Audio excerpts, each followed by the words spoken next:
নমস্কার, বিপুল দে জয়মা ইউটিউব চ্যানেলে সবাইকে আর একবার স্বাগত। আজকে আমাদের এই যাত্রার দ্বিতীয় পর্ব। প্রথম পর্বে আপনারা দেখেছেন আমরা ধারচুলা থেকে গুঞ্জি এসেছি। গুঞ্জিতে রাত্রি যাপনের পরে একদম সকাল সকাল আমরা উঠে পড়েছি। আমরা রেডি হয়ে একদম সকালে বেরিয়ে পড়বো। আমাদের গাড়িও ইতিমধ্যে এসে পৌঁছে গেছে।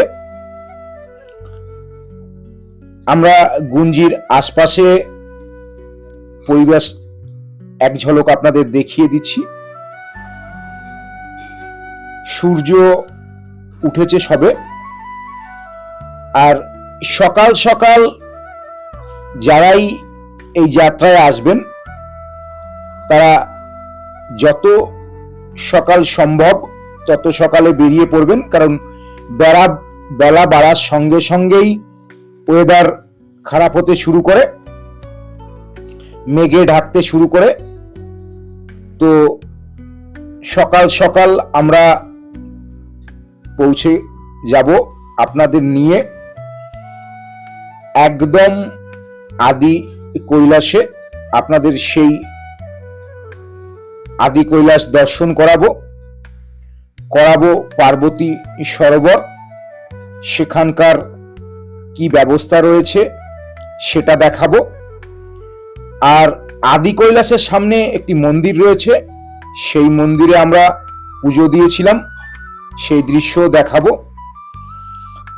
তো যদি ভালো লাগে তো একটি লাইক করবেন, আর যারা চ্যানেলে নতুন তারা অবশ্যই চ্যানেলটিকে সাবস্ক্রাইব করে আশীর্বাদ করে যাবেন, আর পছন্দ হলে শেয়ার করে সকলকে দেখিয়ে দেবেন, এই আশা সকলের কাছে রাখবো। আমরা ইতিমধ্যেই গুঞ্জি থেকে বেরিয়ে নাভি, এখানেও প্রচুর হোমস্টে রয়েছে, কিন্তু এইখানে প্রথমেই বলেছিলাম যে নাভিতে থাকবার তো জায়গা রয়েছে গুঞ্জি থেকে 2 কিলোমিটার উপরে উঠলেই আদি কৈলাসের পথে, কিন্তু গাড়ি রাখবার সেই সুন্দর বন্দোবস্ত নেই এখানে। রাস্তার উপরে গাড়ি রাখতে হয়। আর্মির যেহেতু আনাগোনা রয়েছে, তো গাড়ি রাস্তার উপরে রাখবার একটা সমস্যা রয়েছে।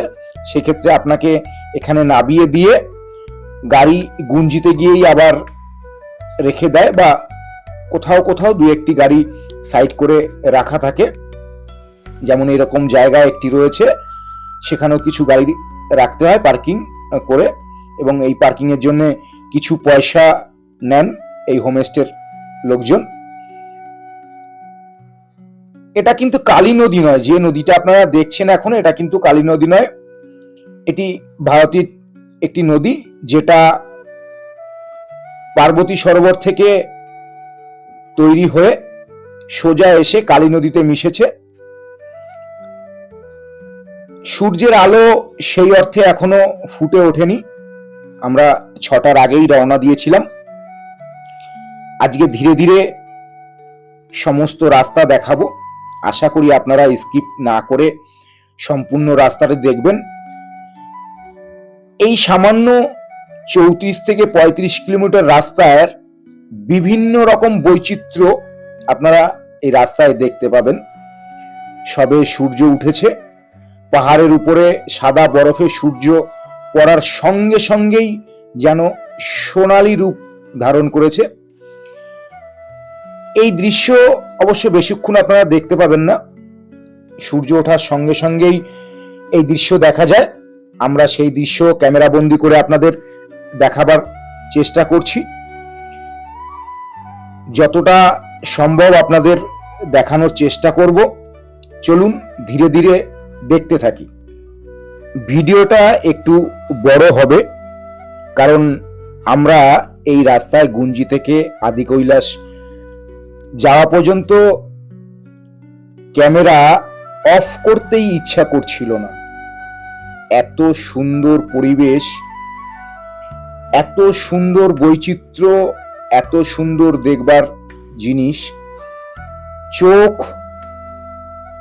মন, প্রাণ সমস্তটাই তৃপ্তিতে ভরে গেছে আমাদের। আপনারাও আশা করি দেখতে দেখতে আপনাদেরও চোখ মন তৃপ্তিতে ভরে যাবে। আমার প্রয়াস ছিল যে যারাই এই ভিডিওটা দেখবে তারা না পৌঁছেও যেন এই আদি কৈলাসের স্বাদটুকু চেটে পুটে নিতে পারেন। তার জন্যই সমস্ত জায়গাটায় ভিডিও করা, যতটা সম্ভব ভিডিও করার চেষ্টা করেছি। আর এখন এইটুকু দেখেই আপনাদের হয়তো মন বা চোখ ভরে গেছে, কিন্তু আমি বলবো আপনি পুরোটা দেখুন। সুইজারল্যান্ড যেতে হবে না, কথা দিচ্ছি। আপনারা এখানকার যে ছবি দেখবেন আপনাদের মন ভরে যাবে, মনে হবে আপনারা নিজে স্বয়ং পৌঁছে গেছেন। সেই অনুভূতিটুকু আশা করি আপনাদের দিতে পারবো, এটা আমার বিশ্বাস। চলুন ধীরে ধীরে পুরোটা দেখি। আর যেতে যেতে বলি, স্বর্গ এবং নরক আমরা তো জানি। স্বর্গে দেবদেবীদের বাস, স্বর্গের কনসেপ্ট যেখানে গেলে মুক্ত বাতাস, কোনো রকম বাহ্যিক চিন্তা থাকবে না, শুধু মনের মধ্যে আনন্দ, মন পুলকে ভরে উঠবে, সেই রকমই একটি জায়গা আপনাদের একটু সামনেই নিয়ে গিয়ে দেখাবো। আপনারা দেখবেন আর মনে হবে সত্যি এটা স্বর্গ। আমরা ইতিমধ্যেই অনেকটা পথ অতিক্রম করে ফেলেছি। এখানে আর্মির চেকিং হয়, শেষ চেকিং। এটা কুটিগ্রাম, মহাভারতের কুন্তী মায়ের নামে উৎসর্গিত এই গ্রাম। এখানে চেকিং এর পরে তারপরে আমাদের ছাড়পত্র মিলবে বা সবার ছাড়পত্র মেলে, তাই গাড়ি দাঁড়িয়েছিল। আমরা যতটা সম্ভব ক্যামেরা বন্দি করবার চেষ্টা করেছি। দেখুন কি পরিমাণ বরফ ইতিমধ্যে এই কুটিগ্রামে পড়েছে। একটি বোর্ড আপনাদের দেখাচ্ছি, কুটিগ্রাম 0, মানে এটাই শেষ গ্রাম এই আদি কৈলাসের পথে। এখানেও অনেকে থাকেন, তবে আমি আপনাদের বলবো এই গ্রামে না থাকাটাই শ্রেয়, কারণ এখানে ঠান্ডার আধিক্য অনেক বেশি। আর আমরা তো বাঙালি মানুষ, কলকাতায় হয়তো 10-12 এই ঠান্ডা পড়লেই আমরা একদম জুবুথুবু হয়ে যাই, আর এখানে অন্তত -10-12।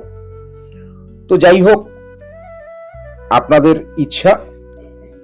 আর রাস্তায় যেতে যেতে এবার আপনাদের যে চিত্র তুলে ধরব আপনাদের মনে আজীবন গেঁথে থাকবে। আশা করি দেখতে দেখতে সকলের ভালো লাগবে। আপনারা দেখুন কি পরিমাণ বরফ। প্রথমেই বলেছি সুইজারল্যান্ডকে ফেল করবে, এটা কথা দিচ্ছি। চারিদিকে সাদা বরফে ঢাকা, কোথাও একটুকু ফাঁকা নেই, এরকম বরফ পড়েছিল। ভোলেনাথ আমাদের কৃপা করেছেন। একদিন আগে পর্যন্ত এই রাস্তাটি বন্ধ ছিল। আমাদের যেদিন শিডিউলের ডেটটি ছিল সেদিন এটি খুলে দিয়েছে। আমরা দর্শন করছি। অক্টোবরের 10 তারিখ।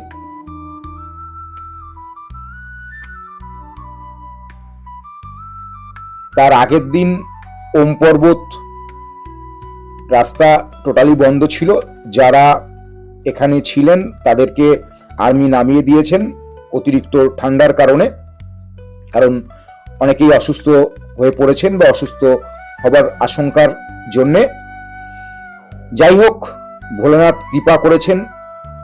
এখানে আরেকটি জিনিস দেখাবো, সূর্য উঠে পড়েছে, অনেকটাই বেলা হয়ে গেছে। সূর্য এবং চাঁদ একই সঙ্গে আকাশে আপনারা দেখবেন, এটি একটি বিরল দৃশ্য। এই দৃশ্য আমার এই প্রথম দেখা, তাই বিরল বললাম। প্রতিটি জায়গায় কয়েক ফুট উঁচু বরফ পড়েছে। রাস্তা খুব সুন্দর, যেহেতু ভারতের প্রধানমন্ত্রী 6 মাস আগেই এখানে এসছেন।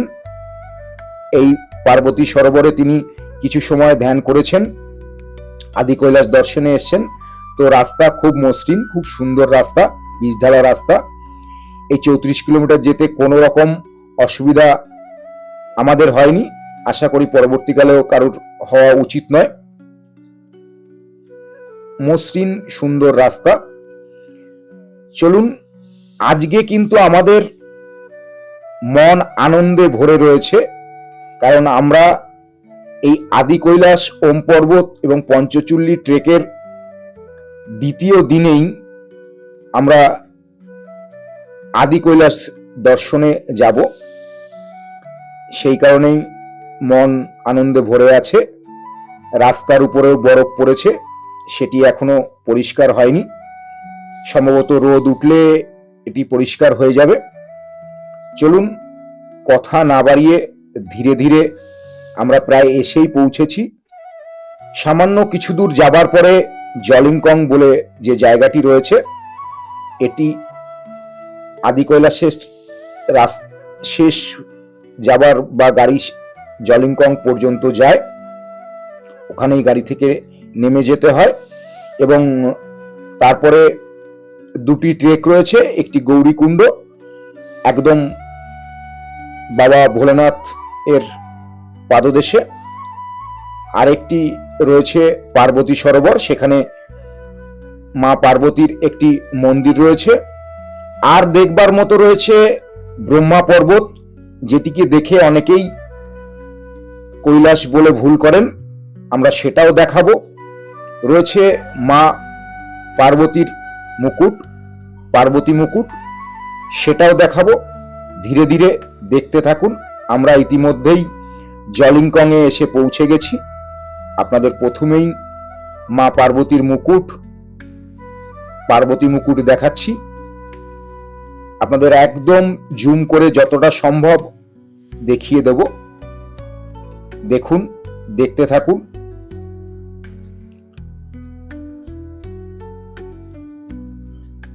আমরা এই প্রথম আপনাদের দর্শন করালাম আদি কৈলাস। দর্শন করাবার পরে আমরা সকলেই যে 8 জন রয়েছি, সেই 8 জন বাবা ভোলেনাথের একটু জয়ধ্বনি করছি, করে আমরা একটু পরে আপনাদের সমস্তটা দেখাবো। সকলের চোখে মুখে এক তৃপ্তির ছাপ, এক আনন্দের ছাপ। সবাই বাবা ভোলেনাথের এই কৃপাকে যেন দুহাত তুলে সমর্থন করছে। চলুন, এবার আপনাদের আদি কৈলাস জুম করে যতটা সম্ভব দেখিয়ে দেব। প্রথম ঝলকেই তৃপ্তির এক আস্বাদ আপনারা গ্রহণ করতে পারবেন। এখানে প্রচুর ছোট ছোট দোকান রয়েছে। সন্ধ্যার পরে কেউ থাকেন না, সবাই সাধারণত কুটি গ্রামের বাসিন্দা, তারা নেমে যান।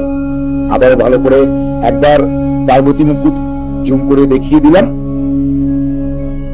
এখানেই গাড়ি এসে দাঁড়াবে। তারপরে এখান থেকে আপনাদের ট্রেক করে যেতে হবে। প্রচুর বরফ পড়েছে। যে দৃশ্য আমরা এতদিন মোবাইল ফোনে বা টিভির পর্দায় দেখেছি, সচক্ষে দেখবার পরে চোখ থেকে কয়েক ফোঁটা অশ্রু হয়তো ঝরে পড়েছে, সেটি হয়তো দেখালাম না।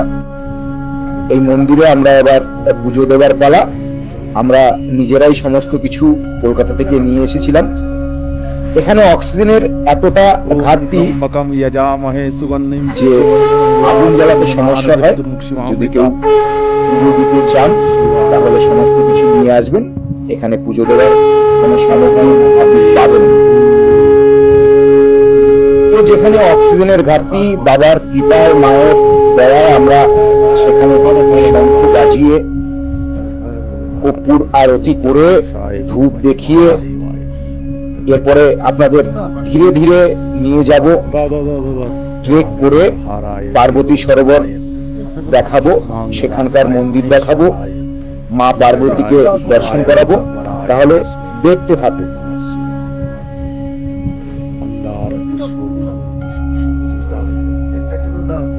ঈশ্বর প্রমথনাথ ঈশ্বর দিব্যায় দেবায় ঈশ্বর তস্মৎকারায় হে শিব সুন্দর তোমার মহিমা।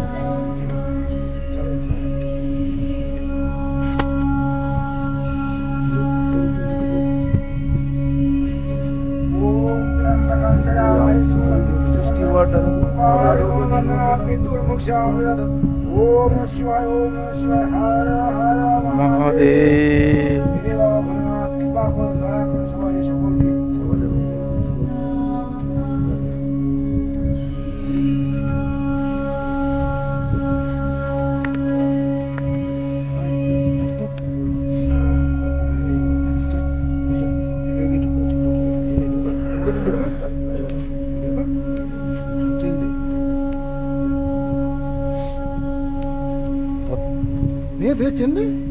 পড়ে তুলিস কেন?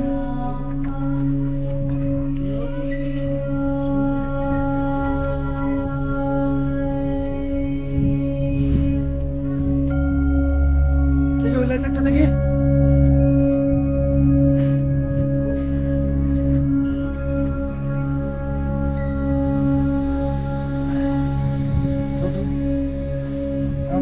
কাটিয়ে ট্রেন হয়ে গেছে।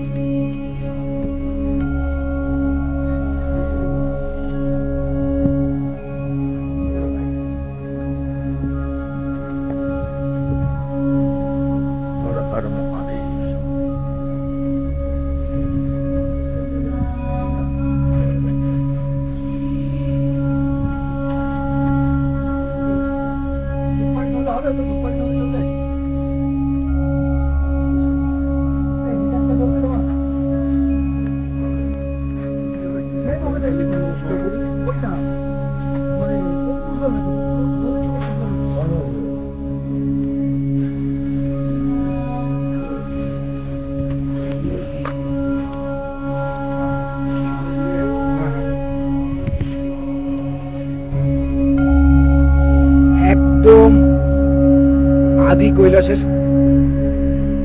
পাদদেশেই হিসাব মতো আমরা পার্বতী কুণ্ডের কাছে এসে আমরা পৌঁছে গেছি। পুরো চারিদিকে বরফই বরফ, আর অক্সিজেন লেভেল আপনারা আমার কথা শুনে বুঝতেই পারছেন। কথা বলতে গেলেও কষ্ট হচ্ছে, অক্সিজেন নেই বললেই চলে। আর এই দিকটায় রয়েছে পার্বতী মুকুট, দূরে দেখা যাচ্ছে। এ আমাদের নন্দী মহারাজ রয়েছেন, বাবা ভোলেনাথের সবসময় সঙ্গী। আর এই যে রাস্তা রয়েছে, এই যে এরকম রাস্তা আপনি দেখলে বুঝতে পারছেন, অন্তত 10 থেকে 15 ফুট বরফ জমেছে চারিদিকে।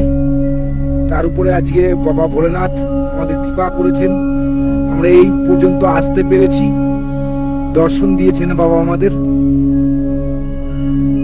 মন্দিরেও আমরা যাব, চেষ্টা করব মন্দিরে গিয়েও আপনাদের কিছু কথা বলার, দেখানো। চলুন দেখতে থাকুন। আমরা চলেছি পার্বতী কুণ্ডের পথে।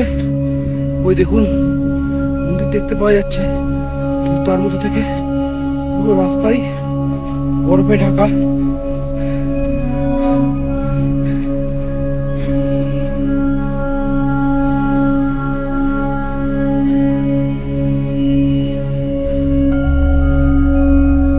আমরা ইতিমধ্যেই পার্বতী মায়ের মন্দিরে এসে পৌঁছেছি। সম্পূর্ণ মন্দির আপনাদের এবার ভিতরে নিয়ে গিয়ে দেখাবো, তারপরে মন্দির এর বাইরেও দেখাবো পার্বতী সরোবর। আগে ভিতরের মন্দির এক ঝলক আপনারা দেখুন। মা পার্বতীকে দর্শন করুন, প্রণাম করুন। আমরা মায়ের থেকে আশীর্বাদ নিয়ে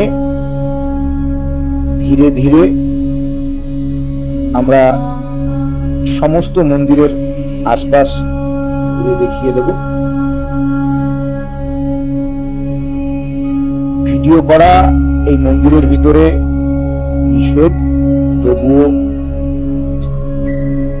এখানে যে পুরোহিত মশাই রয়েছেন তার থেকে অনুমতি নিয়ে তারই জন্য আপনাদের মাকে দর্শন করাতে পারলাম। এই কৃতিত্ব তার, সে অনুমতি দিয়েছেন, তবে আমরা আপনাদের দেখাতে পেরেছি। এটি পার্বতী মায়ের মন্দিরের গেট।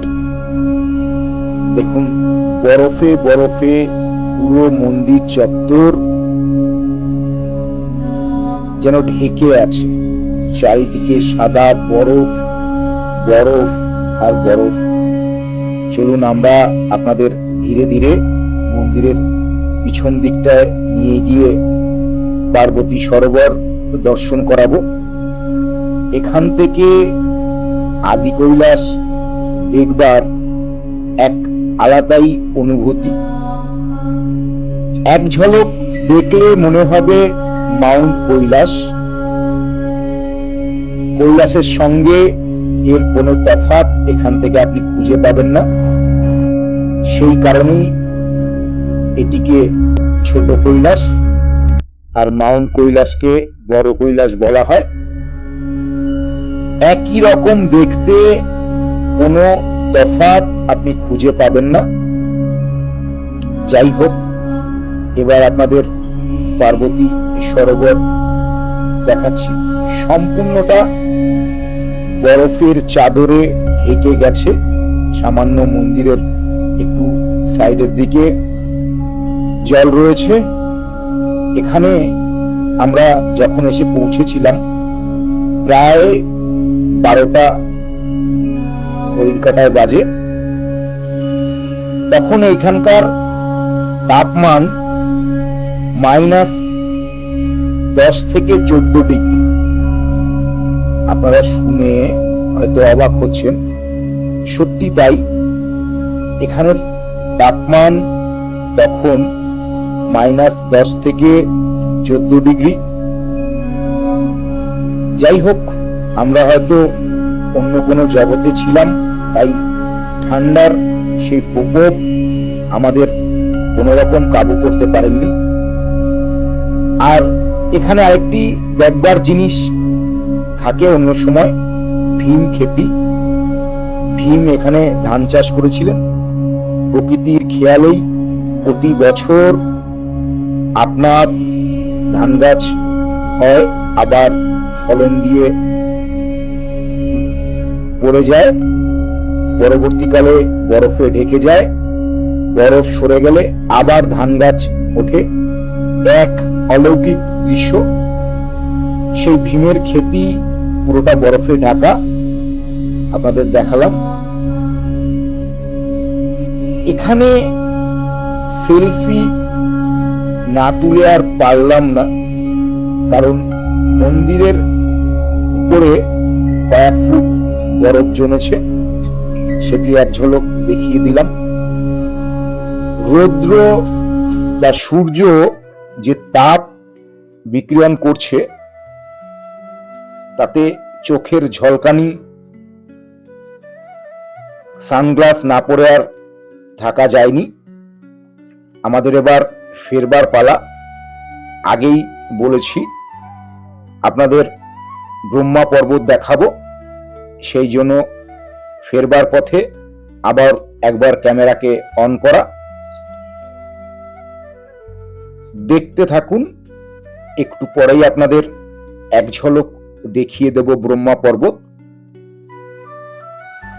দূর থেকে দেখলে আপনারা মনে করবেন, এখন একদম সামনে যেটি দেখছেন ওটি ব্রহ্মা পর্বত। এক ঝলক দেখলে সকলেই মনে করেন বা ভুল করেন এটি কৈলাস, যারা প্রথম আসেন। যাই হোক, আমাদের ড্রাইভার যিনি ছিলেন তিনি গাইডের কাজ করেছেন, তিনি এই সমস্ত জিনিসগুলো ধীরে ধীরে আমাদের বলে দিয়েছেন। আমরাও প্রথমবার এসেছি, তাই এখানকার ড্রাইভারদের কথা না বললেই নয়। ড্রাইভাররা খুব অমায়িক স্বভাবের হয়, তাদের সাথে একটু ভালো ব্যবহার করলে তারা সমস্ত গাইডের কাজ করেন এবং সমস্ত জায়গায় দাঁড় করিয়ে করিয়ে সমস্ত কিছু বলে দেন। গাইডের প্রয়োজন হয় না। আপনারা সোজা এখন যেটি দেখছেন, দেখুন একেবারে কৈলাসের আদলে এটি ব্রহ্মা পর্বত। ভিডিও প্রায় শেষের পথে।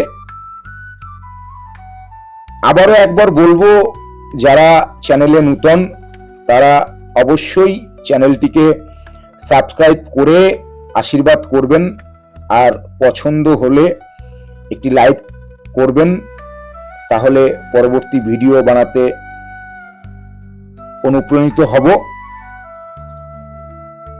আসবার পথে ওই যে বলেছি, ড্রাইভার দাদা আমাদের, তিনি একটি মন্দিরে দাঁড় করিয়েছেন।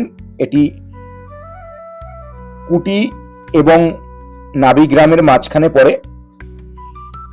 এটি একটি শিব মন্দির, এটির নাম মনোকামনা টেম্পল। যারা এই রাস্তায় যাবেন ফিরবার সময় এটি দর্শন করে আসবেন, আমরাও তাই করেছিলাম। যাই হোক, আজকে দ্বিতীয় পর্ব এই যাত্রার। সামনে আমরা গুঞ্জি থেকে ওম পর্বত দর্শনে যাব। আজকে আমরা ফিরব গুঞ্জিতে এবং গুঞ্জিতে রাত্রিবাস করব। এই শিবলিঙ্গ শেষে একবার দেখিয়ে দিয়ে আপনাদের আজকের মতো ভিডিও শেষ করব। জয় গুরু, জয় জয় মা তারা। সকলে ভালো থাকবেন। দেখা হবে তৃতীয় পর্বে। আমরা তৃতীয় পর্বে গুঞ্জি থেকে ওম পর্বত যাব। ওম পর্বতে গিয়ে ওম পর্বত দর্শন করব, কালাপানি দর্শন করব এবং দান্তুতে গিয়ে রাত্র যাপন করব।